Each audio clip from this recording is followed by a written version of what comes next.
If you're going to call it God and I'm going to call it nature, and we're talking about the exact same thing, cool. I don't call it God. Doesn't really matter. You haven't told me anything else it does other than it does the things that nature does, which I can explain by using the word nature. That's fine. We just use different words to describe the same thing. But if you tell me, oh, it's nature, oh, and it responds to prayer. Oh, it's nature, and it inspired books to be written. Now you've actually made some additional claims about it that that can be interrogated, right? That can be investigated, because now you no longer have a deist God, you no longer have a pantheist God. You have an interventionist God that we can measure and I can ask for evidence of. If you're just if you just stick with a deist God, whatever. But I don't know the difference between a deist God and a God that doesn't exist at all. True, yeah. So it's only when you get to the point where you're adding something on top of the pantheist or the deist belief that it becomes something I can say, great, where's the evidence of that? Okay. So, all right. So a personal God, whether he's pantheistic or non-pantheistic, you definitely would ask for evidence for that. Yeah. But like, absolutely. Okay. But the question always to me is like, what's stopping you from just constantly moving the goalpost? Which goalpost? Okay, so the evidence of, like, let's say a personal God actually leaves evidence that he's communicated with men. I don't know, 2,000 years ago. And yeah, I mean, here's the thing about that God, though, right? So obviously, my atheism, I think I explained earlier, comes from specific claims, right? It's not like I'm saying I believe I'm an agnostic atheist, so I believe that God is possible. Okay, that's my agnostic side. But I'm not convinced of any of the gods that have been described so far. So if I were to ask you, Justin, do you believe that Zeus is a god? What would your answer be? Yeah, I don't believe he's a god. Okay, so I would say to you, you are an atheist about Zeus.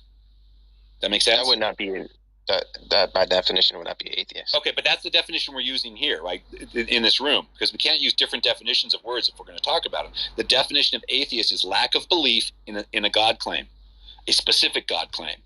So I agree with you. Zeus is not a god. I am also an atheist about Zeus, as are you.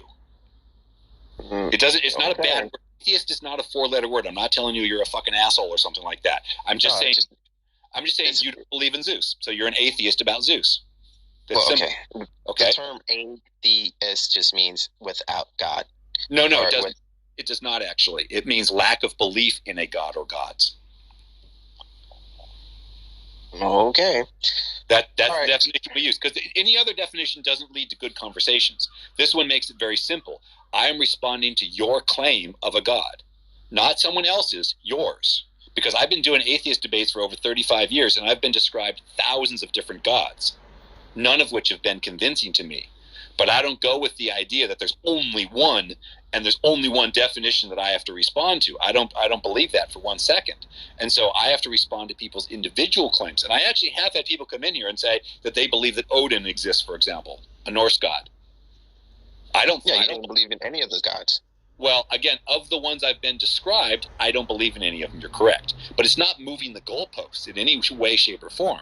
All I'm saying is that if one characteristic of your God, for example, is omniscience, is that a characteristic of the God you believe in? Yes. Okay. And does this omniscience extend to my brain? As far as him actually knowing what's in your brain, yes. Okay. Does he know the consequences of everything I do? Yes. Okay. So I do not have to know what it would take to convince me of this God, because this God already knows. That's not moving the goalposts. So that's another subject. That's a subject about like what he knows, But the question is, do you know what you need to know? Yeah, but what I'm getting to here is that I always get asked, what would it take to convince you of the God? And I said, I don't know, but God knows. That if your God is omniscient, if your God is just a deist God, you're right, he doesn't know.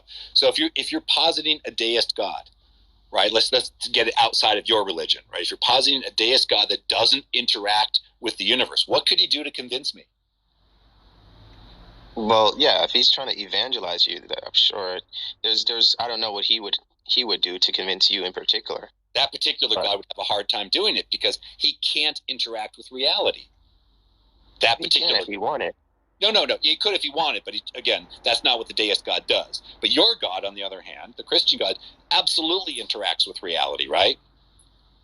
Yes. Okay, so your God could demonstrate to me that he exists, right? Yes. And chooses not to. Well, I mean, he chooses to, but yes. No, he chooses not to, actually, so far. You may say he chooses to, but he hasn't even tried very hard with me. So he may have done it to you. Yeah, he may have done it to you. Cool. But I'm telling you, he hasn't with me. And I don't know that. He might have, and you just are not convinced. Again, he didn't convince me. You're right. Yeah, that's moving the goalpost. But here's the thing. I was brought up in a Christian family. It's not like I don't know about this stuff. I've read the Bible. It's not like I don't know about this stuff, right? The claims that people make about him just aren't convincing to me. Okay. So clearly your God hasn't taken his power to convince me of something and used it. Now, could he do something to get my attention, even if it didn't convince me? Could he do something to get my attention? Sure. But he hasn't done that either. Yeah, so but okay. Let's take convincing off the table. Let's just say, could he do something to make me wonder? Well, okay, so let's leave God out of this, though. Okay. I'm asking. Let's say we're trying. Yeah, so if we're talking about you in particular, do you know what would convince you about this God? And if you don't know, then the goalpost is going to constantly move. No, because the God. No, it's not moving. No, the God knows. No, but do you know? I don't. I have no idea. So then that's why the goalpost would constantly move. No, they wouldn't constantly move because your God. You can't take your God out of this equation. Your God already knows what it would take to. But you took yourself out of the equation. No, I'm not taking myself out of the equation. I'm just waiting for evidence. That's not taking myself out of the equation. Yeah, because you don't have a standard. You're right, because the gods are different. There's not just one God. No. For the Christian God, like say there's a Christian God, you don't know the standard of what would convince you. So correct. The standard is always moving for you. No, it's not moving. It just hasn't been demonstrated. It's not moving. You can't. Okay. So all right. You don't know the standard, right? So then why would there be a goalpost for you? You always move it. Because the God knows this already. The Christian God knows this already. You can't say we're going to talk about the Christian God and then we're going to take the Christian God's properties out of the equation. That doesn't work that way. Okay, so if the Christian God, let's say the Christian God, my God, he knows it, right? Yeah. He gives it to you because you won't verbalize it, at least even to yourself, of what's the goal that he's supposed to meet. You could move it and I didn't say this would convince me. Yeah, but hold on. You're assuming I'm going to do that. Your God has never even done that part. So let's not assume I'm going to do something just because you don't like my conclusion. That's okay. Well, why would you assume that you will be convinced? Because I'm a rational person.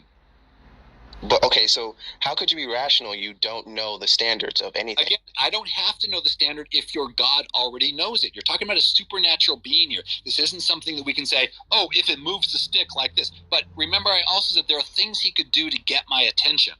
For example, like what? He could violate the laws of physics in front of me. So that's a standard. That's not a standard. That's a standard of getting my attention, not of belief. Yeah, so that's a standard of getting your attention. Yes. So could he do that? All right, so then he can do that. Yeah. Now, what will get your belief? I don't know. So then why would it get your attention? Because that would be weird. So it would get your attention, but then of course you're going to come up with some explanation as to why it. So for example, I might say, have you ever seen a magic trick, Justin? Yes. You didn't know how it was done? Mm-hmm. Do you think it was magic? Well, no, I assumed that it was something that, the person did. Exactly. That's how I feel about God. That's exactly how I feel about God. I would be like, okay, I see this thing. Let's say he came down, like the one I always go with is like an angel dropped down out of the sky in front of me and landed at my feet. Wings, halos, even though that's not the angel in the Bible, whatever, right? And fell at my feet. What am I going to think at that point? Am I going to go, oh my God, God exists? Well, I mean, Or am I going to go, wow, that was weird. What are the possible candidate explanations for that? Okay, number one, someone performed an elaborate magic trick. That's definitely a candidate explanation, right? Candidate explanation number two, I'm hallucinating. I have mental problems. Is that a candidate explanation? Yeah. Candidate explanation number three, a supernatural God did it. Is that a candidate explanation? Yes. Okay, so now I have three candidate explanations. Which one do I go with? You can go to either one of them. Yeah, exactly. So again, that's why I say it would get my attention, but it wouldn't convince me of anything, because two of those prove the existence of a God, prove that God didn't do it, and one of them proves that God did do it. So why should I go with just the one that proves God did it when you just said yourself I could choose any one of the three? Well, because there's more likelihood to one or the other. Exactly. And and now you're getting to a good point. Why is one of those more likely than the other? Well, because you have some have stronger explainability. Exactly. And so then I would need to go, okay, what is this thing actually? Can I go touch this thing? Do I have any evidence that it was a trick? How do I know I'm not hallucinating? Well, that's a tricky one, right? Because now we'll get back to the consciousness conversation, but let's not go there, right? But how do I know I'm not hallucinating, right? And the third thing is, it's a supernatural God. Why should I go with number three? When number one and number two could also be very rational explanations. Well, because you consider how unlikely it is. So again, you're right. I would say number three is completely unlikely to me, because I have never seen the existence of anything supernatural. Well, that would be the existence of supernatural, so you can't. Yeah. But again, now it's the minute something supernatural becomes something sitting on the ground in front of me, is it still supernatural? Well, yeah, still supernatural. No, it's now tested. What is this thing in front of me? Is it a human being? Is it a doll? Can someone else look at it and see the same thing? Can we repeat an experiment on what it is? All these things are things I would do, but I wouldn't just go, oh, it's supernatural, there's a God. Well, okay, so then we're going over the idea of supernatural, natural versus supernatural. So colloquially speaking, when we say supernatural, we mean things that at least come from the world of what we know to be from the Bible, from heaven, or anything that has to do with the narrative of God. Yeah. Hold on, I don't believe any of that exists. But if the thing that you said you don't believe exists actually showed you that it existed, then you can't keep running with the cycle. Sure, you're right. I don't believe it exists, therefore this thing what I'm looking at is not real. I would agree, but that has never happened. That's okay. Things that never happen do happen sometimes. Exactly, but again, my theory is the time to believe something is when you have evidence for it, not before. So I have no evidence that this thing, an angel, has never dropped down out of the sky in front of me. There's never been any evidence that I have that the thing has crossed the barrier between the supernatural and the natural, ever. Yeah, but okay, so like I don't know. There's a point where someone there was a first time for everything. Yes, there was a first time when. Yeah, I agree. I agree that but it hasn't happened yet, and so I'm going to withhold my belief in the thing until it happens. I don't go, well, it hasn't happened yet, so I'm going to believe in it. Yeah, so then when it happens, you can't repeat and say, well, it never happened, so therefore what's happening now doesn't exist. You're right. I would not do that. So if an angel shows up to you in front of you and said, hey, I came straight from heaven, you don't say, well, hey, it never happened, so therefore this is not happening. I would not say, but I would look for explanations. I wouldn't immediately go to, this is God. I would go to, what's the explanation for this thing called an angel in front of me, right? I would definitely do that, but I wouldn't say it didn't happen. That's silly. Yeah, so, okay. Well, I mean. But you have to recognize that to date in my life, it has never happened. Yeah, it hasn't happened yet, sure. Yeah, so I don't believe in things that haven't. I don't base my belief on things that haven't happened, because if you do that, you're subject to believing in anything. For example, I could say I have a pink unicorn in my living room. Do you believe me? Well, no, I don't believe you. Why? Yet. Exactly. But I'm telling you have to believe in it and base your whole life on it because of this pink unicorn. Are you going to do that? Well, no, Why not yet. Why?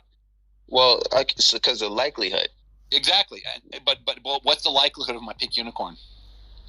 Well, I mean, it could possibly. It's probably low. But are you going to base your entire life now on this pink unicorn? No. Why not? Why not? Because if this is the only thing you said, and also because if I myself cannot constructively explain why there would be a pink unicorn in your house, then no, I wouldn't. Okay, so you just explained why I'm an atheist. Thank you. Well, you literally explained it, because that, I think, from my perspective, what you're describing is a pink unicorn. It's something you believe in very strongly. I get that, and I respect that. But I have no evidence that this thing you believe in actually exists, and you're basing your entire life on it, and I'm not going to, because I don't believe it exists, just like you're not going to base your entire life on my pink unicorn. Well, I mean, somewhat. It's kind of like... What's the difference? Well, the difference is, okay, so let's say we're in a Titanic, right? And we hit, let's say, ice, the iceberg, get ahead. Okay, we hit the iceberg. Yeah, now you're in a room somewhere else. You just hear the boat shake or whatever. You just assume it's just waves. Now, I said, hey, we just hit an iceberg. Yep. We're sinking. And you said, well, this never happened before. Well, I'm like, but it's happening now. Then you say, well, look, I'm just going to stay right here because, until I see the water come in and, sink the whole boat or whatever, that's when I'm going to believe. Yep. But I'm going to say, wait, we can go check it out. Like, the likelihood of us hitting an iceberg may be low, but it happened. Okay, so would I go with you to look at the iceberg? Is that your question? No. The thing is, it would not make sense for you to stay in your room and say, look, I've never seen this happen before, so therefore I'm not going to go out and check. No, but I've already told you I would go look. You're right. It would at that point, it would not make sense for me to stay in my room. I agree with you. It would make sense to go look. Yeah. So then, same way about religion. Go look. Well, okay. See, this is the thing. Some people are actually looking and seeking for God. Yeah. Just like how you'd be seeking and looking for the iceberg. I get that, but the iceberg you can show me evidence of, right? Yeah. Let's say let's stay with the Titanic. Let's keep God out of this for a question. Let's stay with the Titanic example, okay? You come into my room and you go, we've just hit an iceberg. I'm like, oh, you're full of shit. We don't have icebergs in this area, right? Mm-hmm. And you're like, no, we really hit an iceberg. I'm like, okay, fine. Show me the evidence of this iceberg. That's what I would say. I wouldn't just sit in my room and go, I don't believe in icebergs. I would say, again, we're not talking about God here. We're talking about icebergs, right? And you say, look, you'd be like, I know icebergs. I saw them in the distance. We were heading towards them. We hit them, and now the boat is sinking. I'd be like, wow, you have some credibility in this area. Let's go up top the deck and see what's going on, right? That's what I would do. Mm-hmm. You can't do that with your God. We can. It's just that, see, when the iceberg hit and it goes away, you're gonna persist to say that there was no iceberg. You're tying yourself in knots here. You could show me the hole that made in the ship, though, right? Yeah. So okay, perfect. So if I show you the hole that God has made on different points in history, then great, you believe it, right? Yep, absolutely. Okay, so for example, the effects that Jesus had made in I guess social history and everything like that. Just like how Alexander the Great, we know he exists because of the effects he has caused. We know that Julius Caesar exists because of the effects he has caused. Hold on, stop. That's not the only reason we know they existed. Would you agree? Exactly. And then, so the things I've just mentioned about Jesus is not the only thing that I'm saying proves that he exists. Go to this if you want to, but I'm a mythicist. So? I don't believe Jesus actually existed. Because of... There's no extra biblical evidence of him. Okay, but that's like saying, okay, so if there's writings of Alexander the Great, you don't say, well, there's no extra, I guess... The evidence for Alexander the Great is enormous. It is not just in the effect of what he did. We have written evidence of his existence that is not just out of one book. It's out of hundreds of books. So what do you think Christian literature is? Yeah, Christian literature, it doesn't matter to me, right? I'm talking about things that were written at the time he was alive. Yeah, that's Christian literature. Yeah, but none of that exists outside the Bible, with the exception of Josephus and Tacitus, and those were not talking about Jesus, they were talking about Christians. But let's not believe in Jesus. Okay, so... Yeah, that's it. Okay, but... Topic for another day. Jesus' existence is an historical Okay. fact. Or so for example, we have But I want to stick with the Titanic. I'm not going to do mythicism here. I want to stick with the Titanic example, right? If you could show me the hole in the ship, I would believe you that we hit something and it's probably a good time to get. Now, if I don't see an iceberg, how do I know it wasn't a torpedo? well, I mean, I guess we're living in the they had torpedoes back in the Yeah. Okay, I guess so. How would I know it wasn't a rock that we hit? Well, I mean, it could be those things too. Yeah. So this is just like I'm saying with God. It could be a magic trick, it could be a hallucination, or it could be a god. But which is more realistic? Well, I mean, I guess depending on the situation. Yeah, exactly. Depending on the evidence, right? For example, am I in a place where icebergs exist? Well, I mean, was the Titanic in a place where icebergs existed? Yeah. Okay, so and when a ship hits an iceberg, do we kind of know what happens? In generally speaking, it damages the ship, right? Sure. It could. An iceberg is capable of doing that, right? Yeah. Now, let's say you came to me and said, "You know what? God just struck our ship and stuck a hole in it." Okay. Am I supposed to believe you? Well, I mean, you could. Yeah, but I wouldn't say so. Are you sure there aren't any icebergs around? Because that's where I would go. But kind of what I need to believe is that God is the iceberg, not the iceberg. And I don't believe that because I know icebergs exist. I have evidence of icebergs. I can test the effect of icebergs on ships. I know that when ships hit icebergs, they often sink. I know that the physical construction of this ship was such that it was susceptible to that. All these things are things I can build models for. I can test. I can make movies with Leonardo DiCaprio about. I can do all sorts of things about this, right? Yeah. Can't do that with God. I mean, unless so if we have something like the Red Sea type of thing, and we find out, well, hold on, people can't walk in the middle of the Red Sea because of whatever reason. Now demonstrate they did. And please don't tell me about the wagon wheel at the bottom of the ocean that's been debunked for over 50 years. There's no evidence. But let's say that was the case. Would you believe it? If someone found a wagon wheel at the bottom of the Red Sea? Yeah, a bunch of chariots there in the middle of the Red Sea. Great. Somebody. How do we know that chariot didn't fall off a boat? Well, I mean, because I don't know what they would be out there for. Which is more likely? The chariot fell off a boat that was being transported, or that someone parted the Red Sea, a chariot drove across it, and got stopped halfway? Which of those things is more likely? Well, it would be it would probably be easier to. Which is more likely is my question. Okay, it's probably more likely that some boat dropped some, I guess, their chariots on the sea if they tried to use that as a shortcut. Yeah, exactly. It was kind of like, Abdullah's chariotwheels.com, and he was taking a delivery across to Galilee, and boom, he dropped one off. They hit some bad weather, and that's a perfectly rational explanation for a chariot wheel being at the bottom of a body of water. Would you agree? Yeah. Okay. Yeah, but it will be But the thing is that if someone says, "Hey, this thing happened at this location," and you go to that location and you find chariots there, that makes it a good reason for it to be part of a good candidate as what happened there. Yes, but we've already given you an explanation for that. You don't get to say, "Yes, you got that explanation, but I'm going to stick with the weirder one." No. Okay, so. There could be several explanations for one event. Just because you came up with one explanation that's likely doesn't dismiss the other ones. Yeah, okay, so there's other explanations for the Red Sea story. Do you know that? Was you asking me? Yeah. Do you know the other explanations for the Red Sea story? Even though I don't believe it actually happened because I don't believe Moses existed, but that's a different story.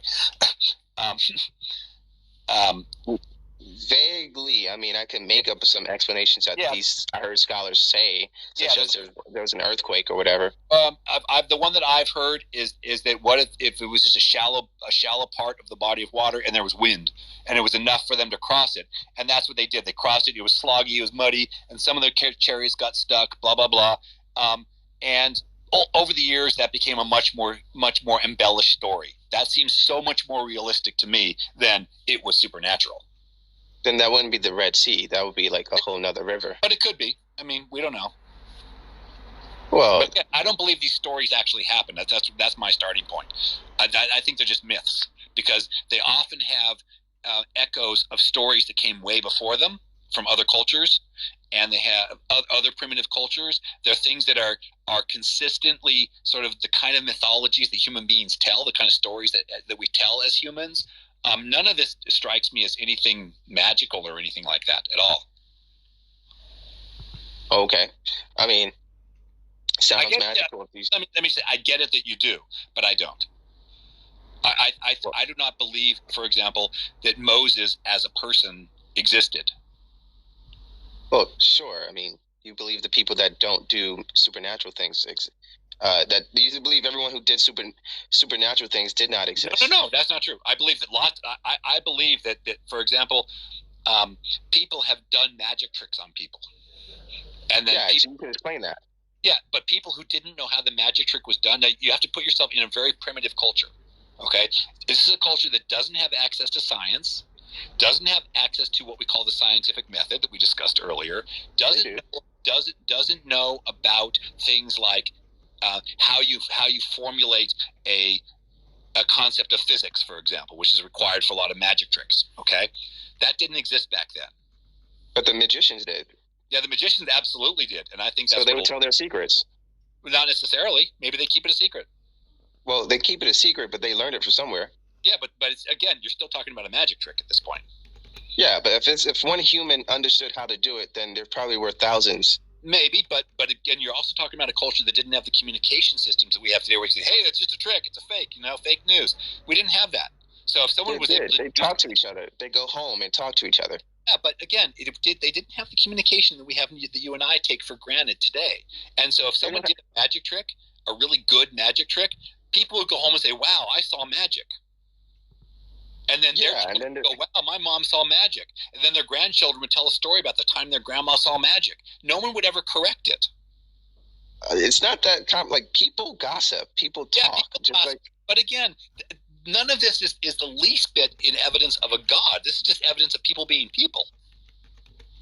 Yeah, and that could be said about scientists. No, like you're still saying things that only scientists could understand, and us, like puny, non-scientific people, we have to accept what they say. No, you don't have to accept it. But on the other hand, if you're going to come up with an alternative model, you're taking on a burden of proof that neither you nor I can probably deliver. For example, just like the magicians. Just like the magicians versus the people. Yes. It's that today the scientists are the magicians. No, they're not. And, sorry, they're not. I'm sorry. Yeah, when it comes to things that we can't like demonstrate ourselves, they're the magicians. No, they're not magicians because you and I, in order for a scientific experiment to be valid, a scientific theory to be accepted, it has to be repeatable by anyone. By anyone, right? Yes.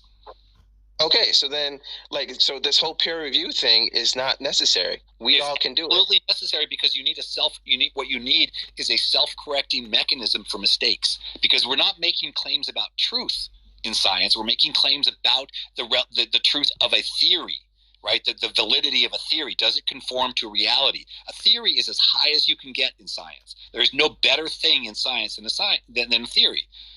There's nothing. The theory of evolution. Right? It's just a theory, but there is zero evidence contradicting it. Therefore, it's a really good theory. It matches all of the evidence that we see about the natural world. So normal people can't demonstrate against it, right? They absolutely could. All you have to do is go find a fossil that doesn't fit in the fossil record. Oh, there's millions of them. No, there aren't. I'm sorry, there aren't. Okay, why do you think I can't find that out? No one has ever falsified the theory of evolution. Wait, so all the ones that have, you're just going to say they haven't? Again, to falsify something means to convince the scientific community that you falsified it. Just you, Justin, coming and go, look, I found a fossil. That doesn't falsify anything. You would have to demonstrate why that falsifies it. And if you can't do that, you did not falsify it. So if I go to the geological record and find a creature that doesn't belong in that column, then, or assuming in that strata, then that would falsify evolution. Yes, do it. Okay, so if we find, let's say, hammers and all kinds of things inside a level that's not supposed to be, yes, Do it. You know, people found No, they haven't. They have not. Found hammers that's millions of years old. Explanation for it. There's been an explanation for it. The sedimentary layer doesn't just lay down, boom, boom, boom, boom, boom, all the way to the top, right? We know, for example, because of plate tectonics, that it moves. Things layer on top of other things. Things that were below other things are now on top of other things, and we have explanations for this, right? So isn't that the same as religion? No, it absolutely is not the same thing as religion. I'm sorry. Because you're committed to the idea that every explanation, even if the explanation is unlikely, I did not say every explanation.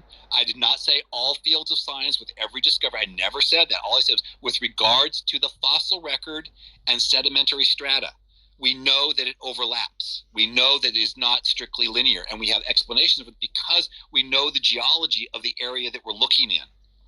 So therefore, even if you find a fossil that doesn't belong in a certain geological record, you can't say that would disprove evolution, as you said before. If you found one that you could explain why, and you had evidence to demonstrate that it did not belong in that record, it would be a monumental discovery, and you would win a Nobel Prize. But that's not what's happened. People have found things that they're like, wow, why is that here? Okay, what are the possible explanations for that being here? Oh, here's something that explains that. And it fits with everything else around it. Cool, now we know.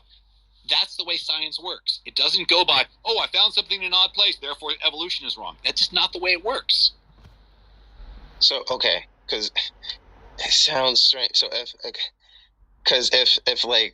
let's say one strata, just overlaps another one. Yep. How long are we assuming that strata it took for that strata to overlap another? Millions of years, probably. Millions of years. Possibly. Again, I'm not a geologist. This is a question honestly, Justin, if this is something you're curious about, you're literally curious about the answer to, I would go talk to a geologist. I am not one. I can't answer this question in a scientific way. I'm just kind of speaking in a colloquial way here. It's not my field of study. But I would take we can't say there's zero evidence of evolution being disproven. There has never been evidence of evolution being falsified, ever. Well, I don't know if you could find, you can conceive of it being falsified. Yeah, and that's really important. That's exactly true. Being able to conceive of it being falsified, like I just did here, like saying find something in the wrong strata, right, is really important. That's what makes it a good theory, not a bad theory. A good theory is falsifiable. Read your Karl Popper, right? A good theory is falsifiable. It doesn't mean it has been falsified. It means it is possible. This is why supernatural claims are not science, because they can't be falsified. God claims are unfalsifiable. Therefore, they're not good theories. So, wait. So, how would... I just brought up an example, or you brought up an example of how it could be falsified, yep. But then came up with an explanation for why that would not be falsified. This is important. This is you're understanding this. This is really important. Being able to describe how you would falsify your theory is really important. That's what makes a good theory. If you can't come up with a way to falsify your theory, it's not a good theory. Okay, what's another way to falsify evolution besides the geological record? Probably something to do with DNA, because actually we don't call evolution like Charles Darwin did. The definition of evolution today is a change in allele frequency over time. That's the scientific definition of evolution. It's not, survival of the fittest or the Darwinians of it. It's a change in allele frequency over time, right? So you could demonstrate something at the genetic level that didn't conform to that. But again, it's not my field of study. This is a question for a biologist. But there's lots of ways you could falsify evolution in theory, I'm sure. So in other words, if there was, we had, let's say, chicken, yep. That didn't change 3 million years, but we have the chicken. A chicken that looks the same today. If the alleles were exactly the same over time, that would be weird. But I don't know that would falsify evolution. It would just say, there's something interesting going on there.